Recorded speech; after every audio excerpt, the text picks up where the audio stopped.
জোয়ার ভাটা আজকের পর্বে দেখতে পাবেন নিশা ছেলেদের মতো ছদ্মবেশ নিয়ে ঋষির কাছে গেলে ঋষি জিজ্ঞেস করে কে আপনি আমাকে কেন আটকে রেখেছেন আর আমার বউ জ্যোতি কোথায়।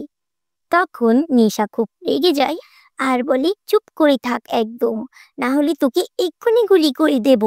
তোর পরিবার থেকে যদি 10 কোটি টাকা না দেয় তাহলে তোকে পিস পিস করে জলে ভাসিয়ে দেব। তখন ঋষি খুব রেগে যায় আর বলে আগে বলো আমার বউ কোথায়।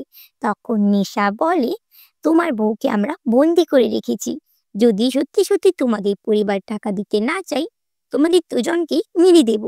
তখন ঋষি খুব ভয় পেয়ে যায় আর রেগে তার হাতের বাঁধনগুলো খুলে নিশার হাতে থাকা গুলিটা নিয়ে টানাটানি শুরু করে। আর তখন নিশা বলতে থাকে ঋষি বাবু গুলিটা ছেড়ে দিন, গায়ে লেগে যাবে গায়ে লেগে যাবে এরকম বলতে থাকে। কিন্তু ঋষি তার কথা পাত্তা না দিয়ে গুলিটা নিয়ে টানাটানি করতে থাকে।